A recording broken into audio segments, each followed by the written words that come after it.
by the story of a man going on a long trip. He called together his servants and entrusted his money to them while he was gone. He gave 5 bags of silver to one, 2 bags of silver to another, and 1 bag of silver to the last, dividing it in proportion to their abilities. He then left on his trip. The servant who received the 5 bags of silver began to invest the money and earned 5 more. The servant with 2 bags of silver also went to work and earned 2 more. But the servant who received the 1 bag of silver dug a hole in the ground and hid the master's money. After a long time, their master returned from his trip and called them to give an account of how they had used his money. The servant to whom he entrusted the 5 bags of silver came forward with 5 more and said, "Master, you gave me 5 bags of silver to invest, and I have earned 5 more." The master was full of praise. "Well done, my good and faithful servant. You have been faithful in handling this small amount, so now I give you many more responsibilities. Let's celebrate together." The servant who had received the 2 bags of silver came forward and said, "Master, you gave me 2 bags of silver to invest, and I've earned 2 more." The master said, "Well done, my good and faithful servant. You have been faithful in handling this small amount, so now I will give you many more responsibilities. Let's celebrate together." Then the servant with the 1 bag of silver came and said, "Master, I knew you were a harsh man, harvesting crops you didn't plant and gathering crops you didn't cultivate. I was afraid I would lose your money, so I hid it in the earth. Look, here is your money back." But the master replied, "You wicked and lazy servant, if you knew I harvested crops I didn't plant and gathered crops I didn't cultivate, why didn't you deposit my money in the bank? At least I could have gotten some interest on it." Then he ordered, "Take the money from this servant and give it to the one with the 10 bags of silver. To those who use well what they are given, even more will be given, and they will have an abundance. But from those who do nothing, even what little they have will be taken away. Now throw this useless servant into outer darkness, where there will be weeping and gnashing of teeth." God will bless his word. And Lord, we thank you for your word, and we pray that you will bless Martin as he brings your word to us. We pray that we will hear your words through him, and that we will be blessed, and that the glory will go to you. Amen. Amen.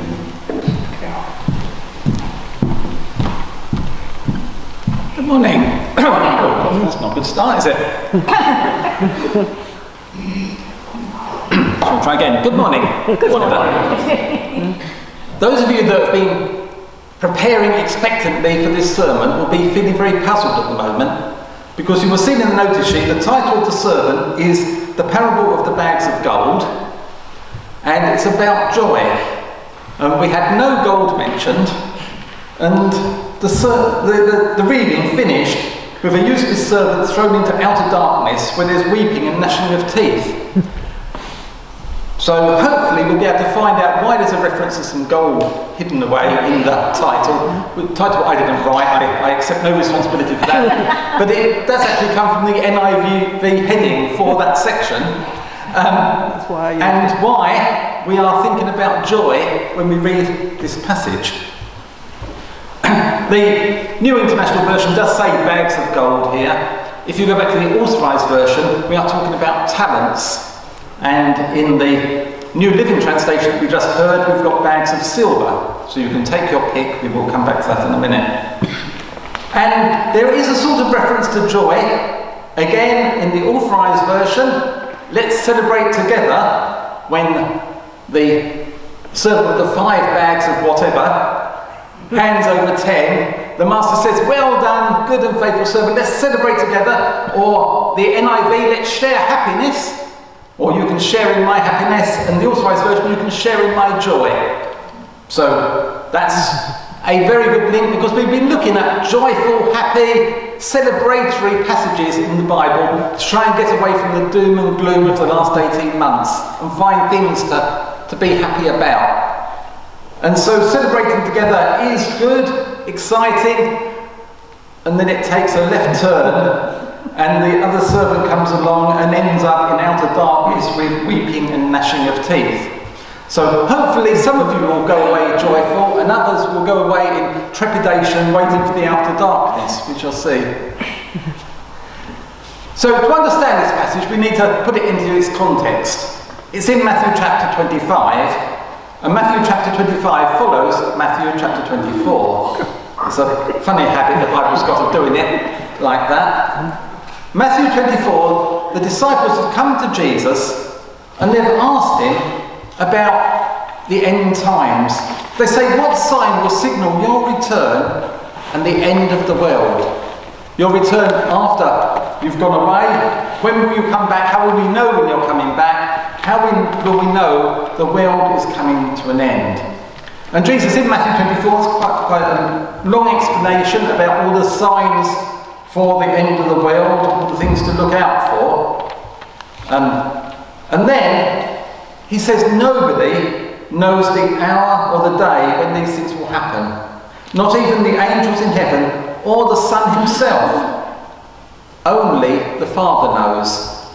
So if you see anybody telling you when the end of the world is going to happen, you can know they are a scam, report them to the scam hotline and say they don't really know. Nobody knows, it says so in the Bible. And when the Son of Man returns, it will be like in Noah's day. In those days before the flood, the people were enjoying banquets and parties and weddings right up to the time Noah entered his boat. People didn't realise what was going to happen until the flood came and swept them all away. That is the way it will be when the Son of Man comes. And he goes on, so you too must keep watch, for you don't know what day your Lord is coming. You must be ready all the time, for the Son of Man will come when least expected. And then Jesus in chapter 24 goes on to say that if a faithful, sensible servant is one to whom the master can give the responsibility of managing his other household servants and feeding them, but if the master returns and finds that the servant has done a good job, there will be a reward. I tell you the truth, the master will put that servant in charge of all he owns. But what if the servant is evil and thinks, my master won't be back for a while, and he begins beating the other servants, partying and getting drunk? The master will return unannounced and unexpected, and he will cut the servant to pieces and assign him to a place with the hypocrites.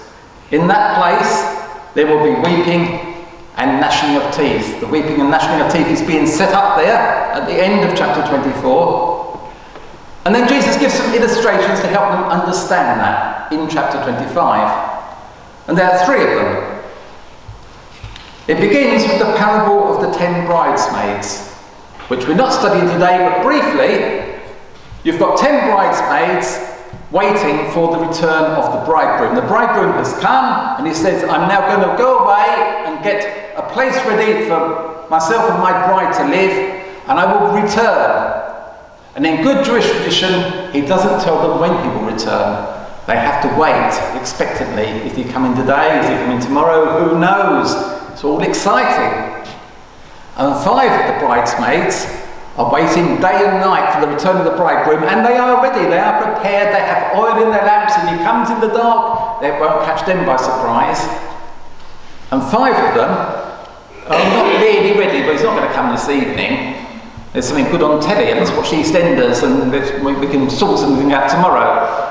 And so they are not ready. And when the bridegroom doesn't appear unexpectedly, they go to light their lamps. Oh, we haven't got any oil. We should have prepared that. But never mind. Perhaps we can borrow some from the wise bridesmaids. And the wise bridesmaids say, well, no, if we share it with you, none of us have enough to last all night. So go down the shops. There's a 24-hour Tesco's up the road. Get some. But the 24-hour Tesco's is shut because of the COVID. They can't get any. They turn up as the bridegroom and the wise bridesmaids are going into the banquet, banging on the door saying, let us in, we're here now, lamps are lit. It's too late, they weren't ready on time. Be prepared. Don't think you will have time to go down Tesco's when Jesus returns to get the things you wish you'd got. Be ready 24/7. And then he goes on to tell the parable of the bags of gold, the bags of silver, the talents, or whatever you want to call it, that we are going to look at in more detail. And then he goes on in the third bit of chapter 25 to the final judgment. Not a parable, really an explanation of what's going to happen. At the end of time, when Jesus does come back, he will separate the sheep from the goats. The people who are going to be happy from the people who are going to go to eternal punishment. Another gloomy bit of the story there. Sorry, Janet, you can't avoid the doom and gloom. And the difference between the sheep and the goats are, Jesus said, "Oh, I'm really pleased with you because I was hungry and you fed me. And I was naked and you clothed me, and I was sick and you looked after me." And he goes through a list of times they've done all sorts of good things for Jesus. And these people are a bit puzzled, saying, "Well, I don't remember doing that. I don't remember seeing you when you were a bit hungry and giving you some food." He said, No. When you did it for any of my people, you did it for me. Did I? Ooh. All these good things I've done for Jesus without even realising it. And they were quite happy, some joy, happiness there, Janet, it's okay. And then he turns to the other group of people, saying, "Well, I was hungry and you didn't feed me." And they're saying, "Well, I don't remember that. If I'd seen you, Jesus, of course I would have fed you." And he says, "No, you didn't feed somebody that was one of my people. You should have fed, and that's the same as not feeding me." Well, give me another chance and I'll feed you next time. And I was naked and you didn't clothe me, and I was in prison and you didn't visit me, and I was not well and you didn't look after me. I don't remember any of those times, Jesus. That's because you didn't do anything. And you don't get another chance because you weren't ready. You've had your chance. You are now going to the eternal punishment. And that's the third bit of chapter 25. So the first bit is being prepared. The second bit is what being prepared means. And the third bit is looking at the consequences of that final evaluation of how well you've done, parts 1 and 2. So, the parable of the talents, the gold, the final judgment. What is a talent? The confusion over here is because the authorised version said that they handed out 5 talents, 2 talents and 1 talent. And talent in the Old Testament was a weight. It was a way of weighing things. You would have a talent of bronze, you would have a talent of silver, you would have a talent of gold. It wasn't a coin or an amount as such, it was the weight of the things, but not value. And that went on, by the time we get to the New Testament times, to be a coinage, a silver coin. And once the authorised version came out and they said, handed out these talents and the talents were used, the English language sort of evolved, and they used that, so well, talents might mean abilities. And so because of the authorised version use of the word talents, apparently, the use of the word talents that we use today has evolved from that. It wasn't in the original meaning, but it is because so many sermons were preached saying talents mean abilities as well, that the English language said, yeah, that's a good use of the word. And so we are looking at talents as in weights or bags of silver, probably, could have been bags of gold, probably silver, or coins, or talents and abilities, which is what this sermon has been, or this type of sermon has been used to develop it. And it's using those talents. And we've got the one of the servants who didn't use the talents, but he said, well, I'm not going to waste them. I will hide it away, make sure it's there, ready when the master returns. And I'm thinking back to 1955. The sermon starts in 1955, a very important year. If you go onto Google and type what was the most important thing that happened in 1955, the number one answer that will pop up, it will say Martin Fletcher was born.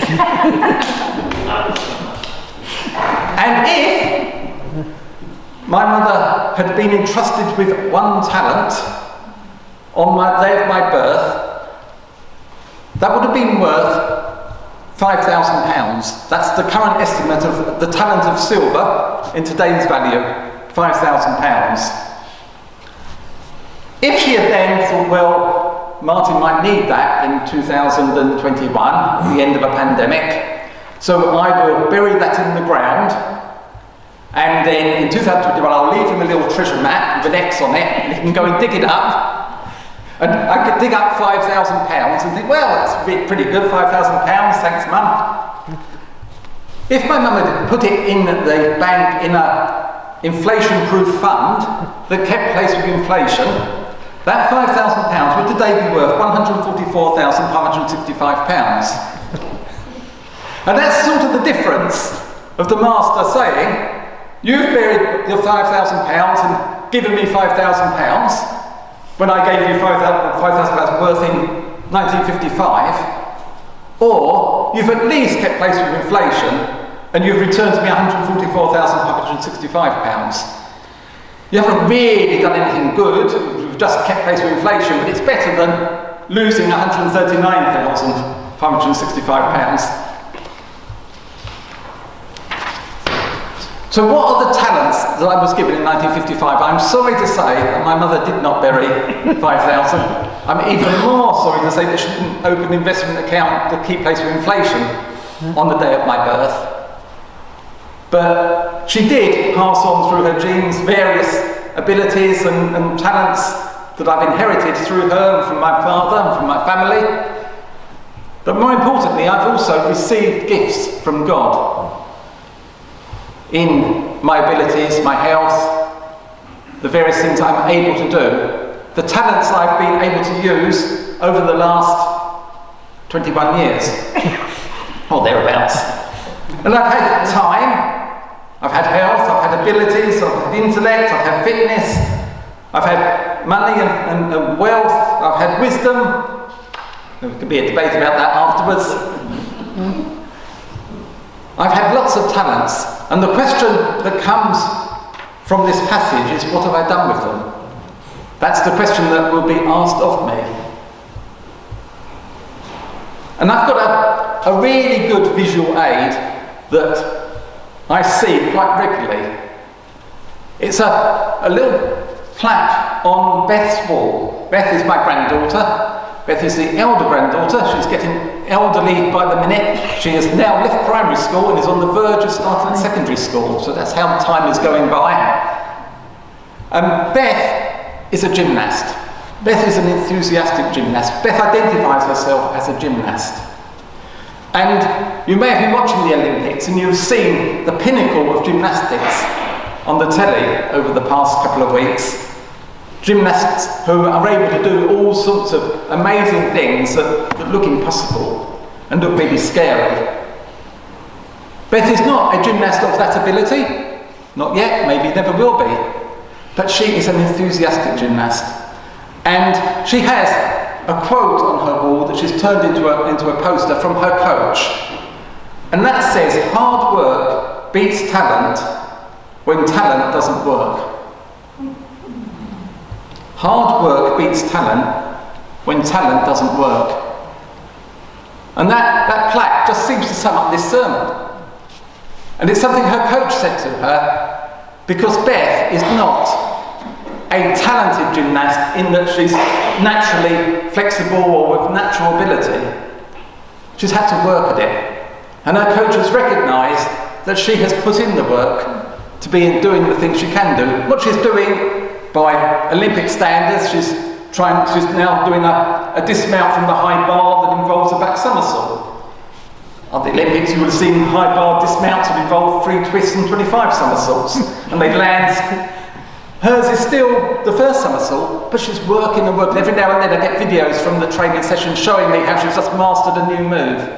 And she's mastered it because hour after hour after hour she works at it. And throughout the lockdown, she was on Zoom with her coaches, keeping up her training.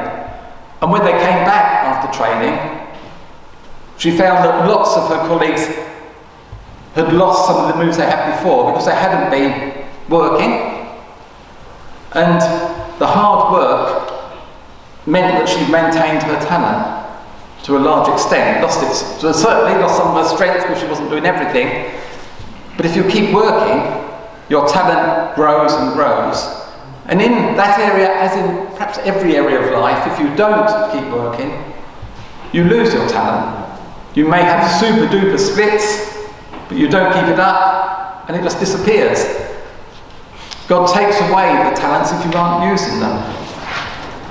And there is a reward for using them.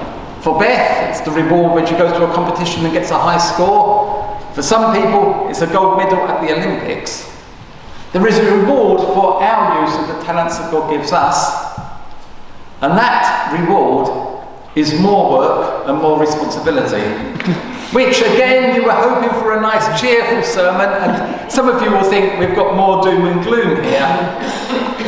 Because one of the great rewards the Inland Revenue, latterly HM Revenue and Customs, had for me, for many, many, many years of dutiful service, was a retirement and a pension.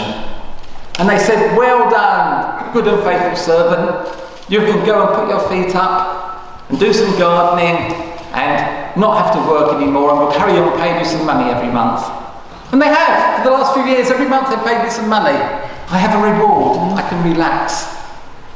And God says, if you use your talents and work really well, at the end of it all, I will say to you, well done, there's some more work for you. Because we don't retire. And very often our view of work is that it's a result of the fall. It's something really, really bad. And I would like at this stage to go back to Genesis chapter 3 and look at the fall, but I won't. I am going to resist the temptation, you'll be pleased to know. I am going to look at Genesis chapter 1 and Genesis chapter 2 instead. In Genesis chapter 1, God has created man in his own image and created man and female and blessed them and said to them, be fruitful and multiply, fill the earth and subdue it and have dominion over the fish of the sea, over the birds of the air, over every living thing that moves on the earth. This is pre-fall. This is the perfect world as created. And man and woman have a job to do, to subdue the earth and have dominion over it, to work. And then Genesis chapter 2, the Lord took the man and put him in the Garden of Eden, a beautiful garden, to tend and keep it. Not to sit with his feet up in a deck chair, say this is a really nice garden. To tend the garden, keep it. So he's subduing the dominion and he's tending the garden. There is work involved. So don't think of work as a bad thing because we got things all wrong. Work was there right at the beginning of creation. It was all good back then. Work was good. So at the end, if you're planning a retirement when you get to heaven, the bad news is no, work will be there for you. If you get there are two groups of people to look at. And the two groups of people are those that share in the joy, share in the excitement because they've used their talents well, and the person that didn't. The person that had excuses, saying no, didn't think I'd do that. The person that wasn't prepared. And I thought we'd look at just a few examples of people in the Old Testament to see what talents they've been given and what they did with them. And one example, one of the heroes of the Old Testament is Joseph. He's such an important character, they've made a musical of him, which is sung regularly. In fact, we've sung it ourselves, haven't we? Yes, and it's on again now in London. It's on again now in London, it is indeed. And Joseph, on the list of the 5 talents, 2 talents, 1 talent, you could say, well, he was given 1 talent. Abilities, he was given a lot more. Ability to interpret dreams is probably way up there. But he's a slave. He's in prison for a crime he didn't commit. Worldly, well, he hasn't really got a lot going for him. And yet, he lives his life for God, applying such talents as he has in God's service. And then when you move on to Genesis chapter 42, you read that Joseph was the governor of all Egypt and in charge of selling the grain to all the people. Egypt, one of the great powers of the day, and Joseph has become the governor of all Egypt. So, using his talents, he may have thought, well, haven't really got a lot of opportunity to serve God, ends up in charge of Egypt. Another great character. This one probably is on the 5 talent scale, probably more. Solomon. Solomon is made king. Solomon, the son of David, one of the great kings loved by God. And God says, okay, what would you like? You can have anything you like. You've won the lottery. What prize would you like? And Solomon says, give me an understanding heart so that I can govern your people well and know the difference between right and wrong. For who by himself is able to govern this great people of yours? A superb answer. I know it's a superb answer because God said that's a superb answer. And the Lord was pleased that Solomon had asked for wisdom. He said, because you've asked for wisdom in governing my people with justice, and have not asked for a long life or wealth or the death of your enemies. I wasn't sure that was on the list, but I will give you what you asked for. He's got all the wisdom you could imagine. I will give you a wise and understanding heart, such as no one else has ever had or will ever have.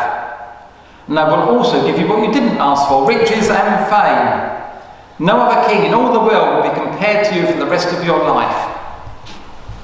More than 5 talents. He's got unlimited talents. He's got everything going for him. And what did he do with it? Chapter 11 of 1 Kings. He loved many foreign women. In fact, he had 700 wives of royal birth. But these were wives from the countries that Jesus had instructed the people not to marry people from those countries. And he gathered wives from all of them. And he started building shrines to other gods. He built a pagan shrine for Chemosh, the detestable god of Moab, and another for Molech, the detestable god of the Ammonites. He built shrines for all his foreign wives to use for burning incense and sacrificing to their gods. He had everything, he had all these talents given to him. How did he use them? And the Lord was angry with Solomon. He's one of those ones that didn't get a good report card at the end. Or there's a nice comparison in Daniel chapter 5 between 2 people. In Daniel chapter 5, you've got one of the characters, you can probably guess which one I'm going to mention, it's Daniel. He appears in Daniel chapter 5. And Daniel was a hostage taken to Babylon, away from his home, effectively a slave in a foreign country. Another one of those one-talent situations. What can you do while you're there? And he comes in contact in chapter 5 with Belshazzar, a king, a Babylonian king, a king of a great empire. And this King Belshazzar is given a feast for 1,000 of his nobles and drinking wine and having a good time. Then he thinks, when we conquered Jerusalem, our country took away all the things from the temple. And we brought them all here. We've got some of the royal goblets that they use in their Jewish ceremonies and all their things there. Why don't we go and get them out of our museum and we could use them to have a toast to our gods? It's just really, really showing that he thinks he's so much more important than the Jewish God. Have that party, celebrating, using these things. And then there's some writing on the wall that Daniel interprets. And again, it's a different sermon, but I will say that this is a warning to Belshazzar, who is being told that you have not honoured the God who gives you breath of life and controls your destiny. So God has sent this hand to write this message. This Belshazzar knew about God. He knew he had his goblets out of the temple. And God had given him power. God had placed him in control. God had given him the breath of life and controls his destiny. And he hadn't used his talents wisely. And the message written on the wall was Mene, Mene, Tekel and Parsin. Which if you come back for another sermon at a future date, you can find out what that means. And then at Belshazzar's command, Daniel was dressed in purple robes, because he's translated this so accurately, and a gold chain was hung around his neck, and he was proclaimed the 3rd highest ruler in the kingdom. Belshazzar, already the ruler of the kingdom, annoys God and is put in his place. Daniel, this one-talent person taken as a slave to a foreign city, ends up as the third highest ruler in the kingdom. And if you read on to chapter 6, you'll find that he actually becomes a ruler in the next kingdom. When the Syrians take over Babylon, he becomes a ruler there. He becomes one of the chief leaders in 2 different empires because he uses his talents wisely. So when do you start using your talents? You have all these abilities. You may think I'm a one-talent person, haven't got a lot going for me. But that means that you're in danger of being the person out of darkness. So don't think like that. Whatever talents you've got have been given to you by God to be used. And if you're a 5-talent person, don't take it for granted, because you don't want writing on the wall to be read. So when do you start? Well, ideally I should have started in 1955. And it may be we've got some catching up to do, but the time to start using your talents is right now, because you don't know how much longer you've got. You won't necessarily have time to go down Tesco's to fill your oil lamps. Start using your talents now, and for the rest of your life, build up that account which you can say to Jesus, well, since 2021 I've been doing all these good things for you. And he'll say, that's what I wanted. And now you can share in the joy. No outer darkness and gnashing of teeth for you. And I have one final example, not from the Old Testament, just to show occasionally read a bit of the New Testament as well. I've gone into one of the Gospels, Luke chapter 2, for an example of when to start showing that you are using the talents you've been given. And Luke chapter 2 is a visit to Jerusalem at the Feast of Passover.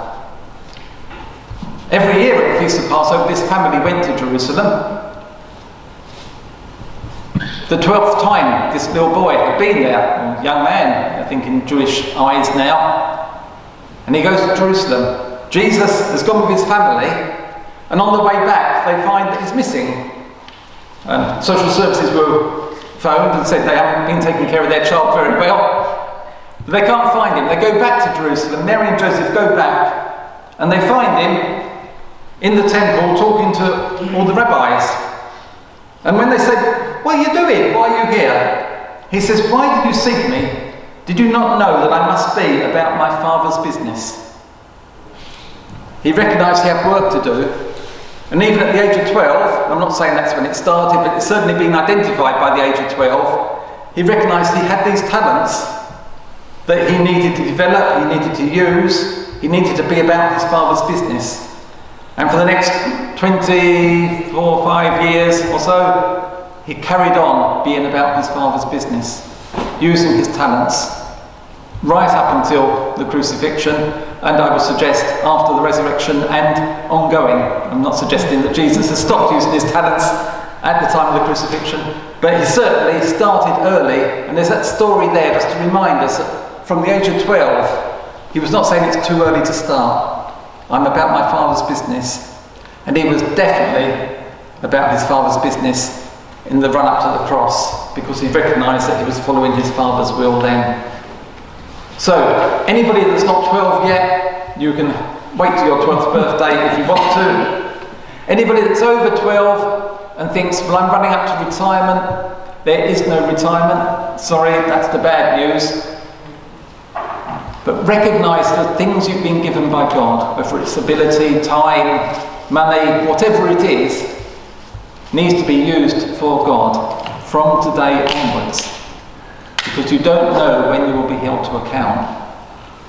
You will be held to account, and on that day there may be wailing and gnashing of teeth. But hopefully, now you've heard this sermon, there will be joy and happiness. And Janet can be vindicated by saying that this is a good news sermon.